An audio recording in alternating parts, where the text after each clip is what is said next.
হরে কৃষ্ণ বন্ধুরা, আজ আমরা জানব অম্বুবাচী কী এবং এই অম্বুবাচী চলাকালীন কি কাজ করতে নেই, যেগুলি করলে আমাদের মহা বিপদ হতে পারে। আসুন জেনে নিই সেই সমস্ত জিনিসগুলি। তবে আপনি যদি আমার এই চ্যানেলে নতুন হয়ে থাকেন, আমার এই চ্যানেলটিকে সাবস্ক্রাইব করে পাশে থাকা বেল আইকনটি দাবিয়ে নোটিফিকেশানটি অল করে দিন, কারণ এই ধরনের ভিডিও আমি যখনই ছাড়ব সর্বপ্রথম আপনার কাছে পৌঁছে যাবে। দেবী পূজা এই কদিন স্থগিত রাখা হয়। শাস্ত্রমতে 3-4 দিন যে কোনো দেবীর মন্দিরকে পর্দা দিয়ে আড়াল করে রাখা হয়, বন্ধ থাকে পুজোর সব আচার নিয়ম। একে অম্বুবাচী তিথি বলা হয়ে থাকে। এই কদিন ধরিত্রী রজস্বলা হন। হাজারো নিয়ম থাকে এই সময়। বিবাহিত কিংবা অবিবাহিত অথবা বিধবা যারাই রয়েছেন তাদের সঙ্গে সঙ্গে সামাজিক বেশ কিছু নিয়ম মেনে চলতে হয়। বিশেষ করে এই কদিন কামাখ্যা মন্দিরে থাকে জোরদার আয়োজন। কথিত রয়েছে কামাখ্যা মন্দিরে দেবী অর্থাৎ সতীর গর্ভ এবং যোনি মুদ্রা পড়ে। এই কারণে অম্বুবাচী উপলক্ষে এখানে যজ্ঞ, তন্ত্র, আচার নিয়ম হয়ে থাকে। মেলা বসলেও মন্দির কিন্তু বন্ধ থাকে। নাট মন্দির চত্বরে নাম গান হয়ে থাকে। বেশ কিছু অতীতের মাহাত্ম্য রয়েছে এক্ষেত্রে। অসমের বাসিন্দা নীলাক্ষী বর্মন বলেছেন, বহুদিন আগে নাকি এই সময় মন্দিরের দরজা নিজে থেকেই বন্ধ হতো, আবার তিথি ছাড়ার সঙ্গে সঙ্গেই নিজে থেকেই খুলে যেত। এমনকি এটাও শোনা যেত যে তিথির শুরুর দিকে দেবী নতুন বস্ত্র দেওয়া হতো, 3 দিন পর সেই বস্ত্রের পূর্ব রং আর থাকতো না, সেটি লাল রং ধারণ করত। তবে এখন সব অতীত। যুগ পরিবর্তনের সঙ্গে সঙ্গে অনেক বদল হয়েছে।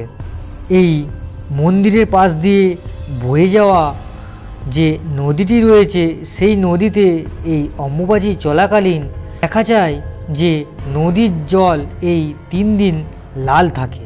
তবে আসুন আমরা জেনে নিই এই অম্বুবাচী চলাকালীন কি কাজ আমরা ভুলেও করব না। অম্বুবাচী তিথি চলাকালীন শুধু দেবী মন্দির নয়, বরং বাড়িতে কিংবা মঠ যে কোনো কোথাও এই নিয়ম মানতেই হবে। বেশ কিছু কাজ এই দিন করতে নেই। প্রথমত, গাছে হাত দেওয়া, নতুন গাছ লাগানো এবং কৃষিকাজ না করলেই ভালো। এই সময় হাল ধরতে নেই। বিশেষ করে অবিবাহিত মেয়েদের গাছে ফুল তোলা নিষিদ্ধ। এই সময় বাড়িতে কাঠের সহযোগে আগুন জ্বালানো একেবারেই উচিত নয়। খোলা আকাশের নিচে এই কাজ করবেন না। নতুন বস্ত্র পরিধান করাও ঠিক নয়। স্যাটিন কাপড় একদম পরবেন না। নখ কিংবা চুল কাটবেন না। নদীতে স্নান করা কিংবা খোলা জলাশয়ে স্নান করা উচিত নয়। পুজোর আসনে বসবেন না।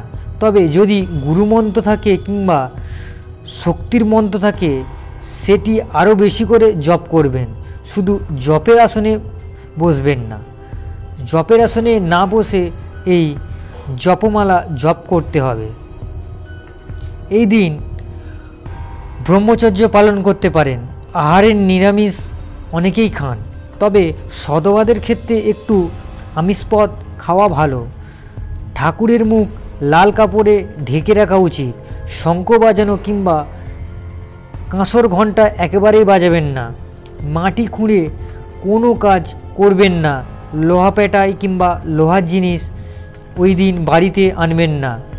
3 দিনের নিয়ম কিংবা তিথি কেটে গেলে তারপর বাড়িতে সমস্ত কিছু পরিষ্কার করা, ঘরে গঙ্গাজল ছেটানো একেবারেই দরকার। তবে যেদিন তিথি ছাড়বে সেই দিন কোনো অবিবাহিত মেয়ে কিংবা সধবাদের সাবান শ্যাম্পু ব্যবহার করা উচিত নয়। ঠাকুরের জায়গায় সম্পূর্ণ পরিষ্কার করুন। তার কাপড় বদলান, আসনের কাপড় বদলান। এই কদিনের পর মঙ্গল ঘট বসাতে পারেন। পুজোর আগের 3 বার শঙ্খ বাজিয়ে নেওয়া ভালো। এই সমস্ত নিয়মগুলি যদি আপনারা সঠিকভাবে পালন করতে পারেন তাহলে আপনাদের কোনো অমঙ্গল ছুঁতে পারবে না। এবং ভুল করেও যদি আপনি যে কর্মগুলো বারণ করা হলো সেগুলি যদি করে থাকেন তাহলে আপনি পড়তে পারেন মহাবিপদে।